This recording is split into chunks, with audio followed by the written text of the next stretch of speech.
কারাগারে জরুরি সেবা হটলাইন নাম্বার 09612 এর শুভ উদ্বোধন ঘোষণা করছি। এই কারাগারের এই জরুরি সেবার মাধ্যমে জনসাধারণ কারাগারে অন্তরীণ যে কোনো বন্দী সম্বন্ধে যেসব বিষয় জানতে পারবেন সেগুলি হল বন্দির অবস্থান সম্পর্কিত, বন্দির হাজিরার তারিখ, বন্দির সাক্ষাতের তারিখ, ফোনে কথা বলার তারিখ, বন্দির শারীরিক অবস্থা সম্পর্কিত তথ্য, প্যারোলে মুক্তি সম্পর্কিত তথ্য এবং অভিযোগ এবং পরামর্শ সম্পর্কিত তথ্য। এটার মাধ্যমে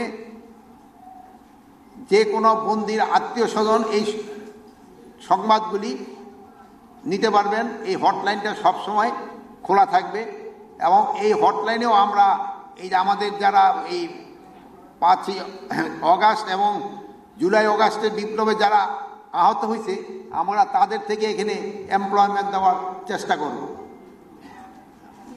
তাদের একটা কর্মসংস্থানের জন্য এখানে সুযোগ হয় এটার ব্যবস্থা করব। স্বাস্থ্যকর অল টাইম হানিকম, সব সময় অল টাইম হেলদি লাইফ।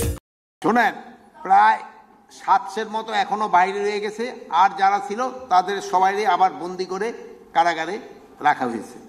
তদন্তে যেন কোনো রকমের ঘাটতি বা গাফলতি না থাকে এই জন্য সর্বোত্তক ব্যবস্থা নেওয়া হয়েছে। তাদের আবার ধরে তাড়াতাড়ি আইনের আওতায় নিয়ে আনা হয়। যেই ধরা পড়বে তারই আইনের আওতায় নিয়ে আনা হবে। এখন যে জায়গায় আপনি যেটা বললেন আমি বলবো, আপনার সাথে আমি অস্বীকার করব না, ছিনতাই চাঁদাবাজি হচ্ছে এবং যারা করতেছে তারা ধরাও পড়তেছে, আবার ছাড়া পাওয়ার পরে আবার তারাও আবার এর ভিতরে করতেছে। এটা সত্যি কথা। তা আমরা চেষ্টা করতেছি এটা যে যতভাবে হোক কমায় আনার জন্য। এই জন্য আপনারা যেভাবে আগে সাহায্য সহযোগিতা করে আসছেন এইভাবে আপনারা সাহায্য সহযোগিতা করে যাবেন। পুলিশের স্বল্পতা নাই, হয়তো কাজের আগের মতো উদ্যমটা নাই বলতে পারেন, স্বল্পতা নাই, তাদের যে কাজের উদ্যমটা যেন বাড়ানো যায় এই জন্য আমরা সর্বাত্মক চেষ্টা করে যাচ্ছি।